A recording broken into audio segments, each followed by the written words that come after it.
Bombastic side eye, criminal offensive side eye. Tapi bohong.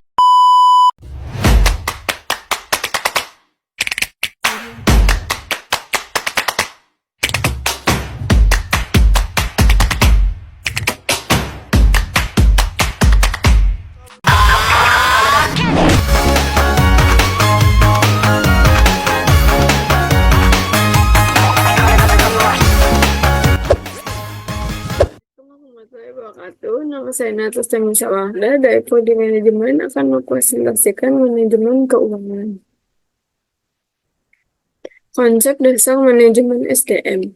Manajemen SDM merupakan salah satu bidang dalam manajemen umum yang meliputi planning atau perencanaan, organizing yaitu pengorganisasian, directing pengarahan, dan controlling pengendalian. Dalam usaha mencapai tujuan perusahaan, permasalahan yang dihadapi manajemen bukan hanya pada bahan mentah, alat-alat kerja, mesin produksi, uang, atau lingkungan kerja saja, tetapi juga karyawan.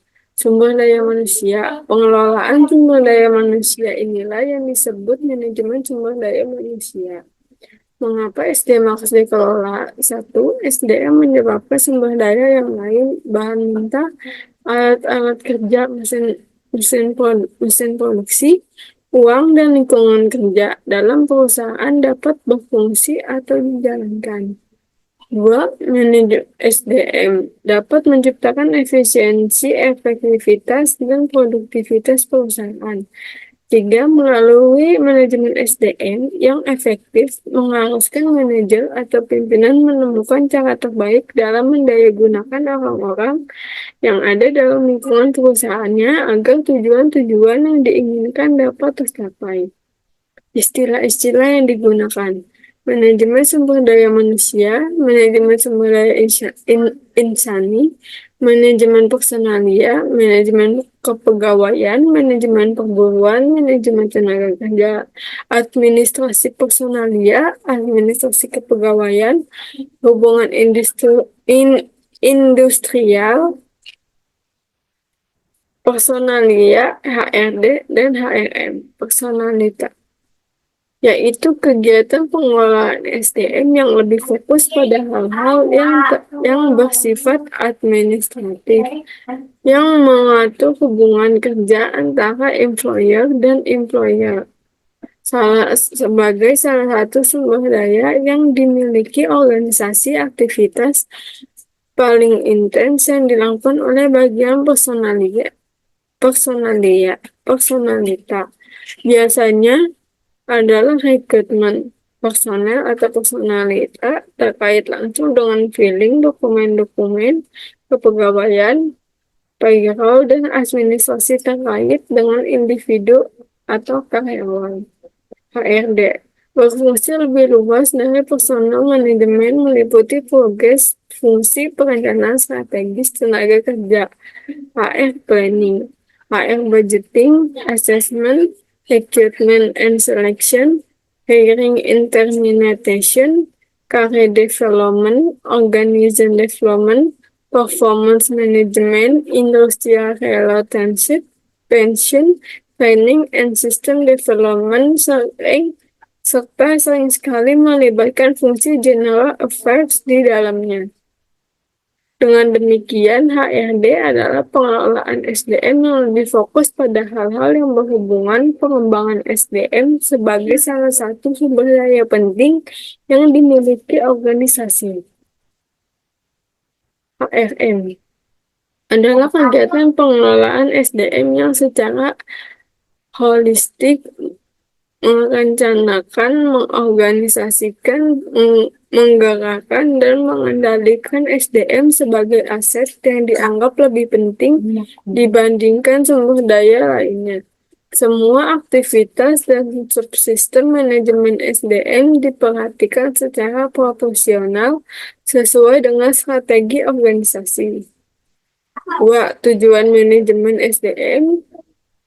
Tujuan manajemen SDM, peningkatan efisiensi, peningkatan efektivitas, peningkatan produktivitas, rendahnya tingkat perpindahan karyawan, rendahnya tingkat absensi, tingginya kepuasan karyawan, tingginya kualitas pelayanan, rendahnya komplain dari pelanggan, meningkatkan bisnis perusahaan.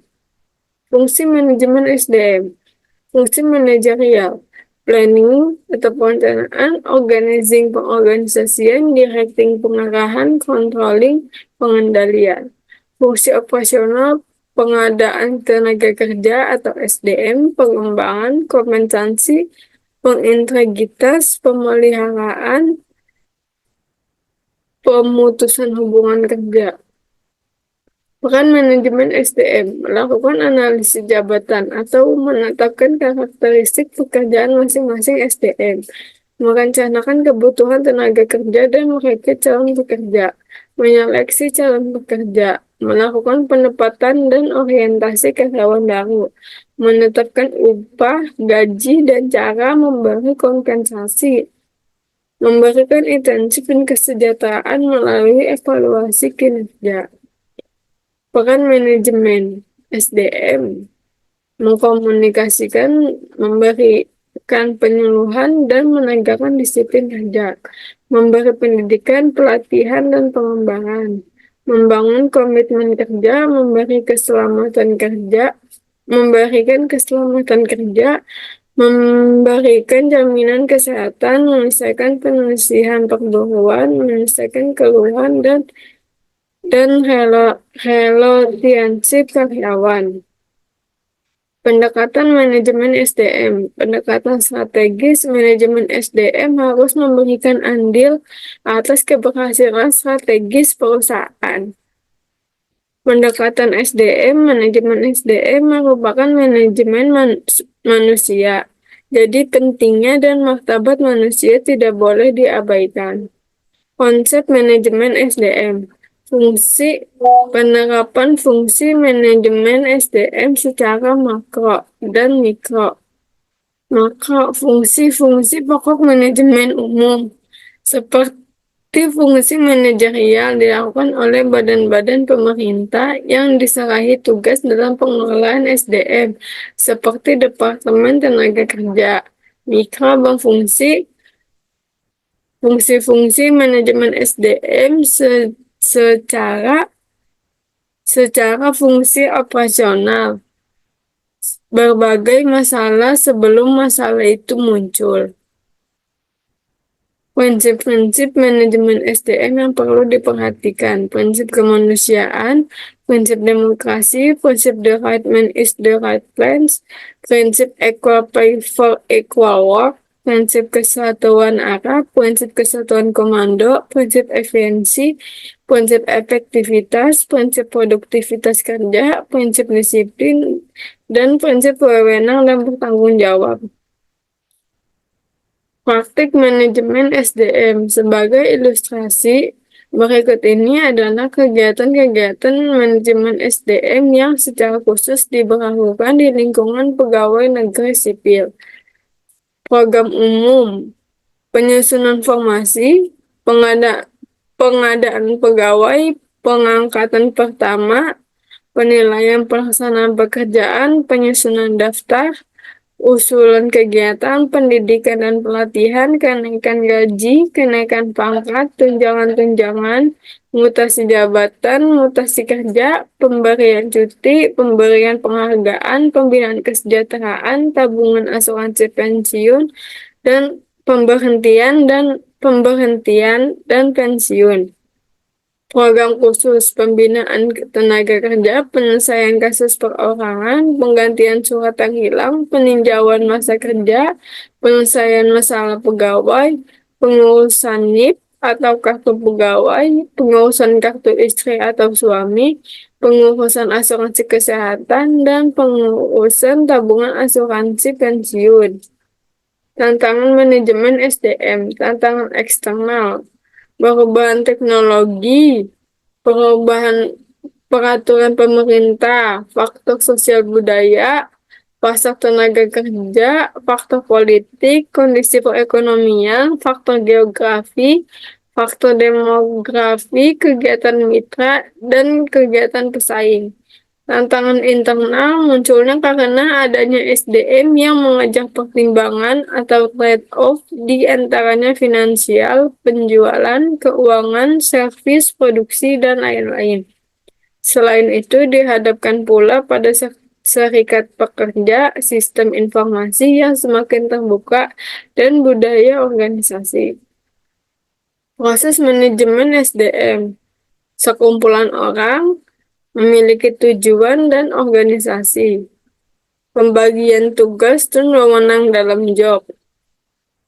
Job analysis itu ada job description dan job specification. Job evaluation ada sistem konvertasi. Perencanaan SDM ada rekrutmen, seleksi dan penempatan, orientasi, dan pelatihan pengembangan. Dan ada penilaian kerja, ada preferensi karir atau seperti promosi, mutasi, dan demosi. Dan ada pemutusan hubungan kerja. Cukup sekian yang bisa saya presentasikan. Wassalamualaikum warahmatullahi wabarakatuh.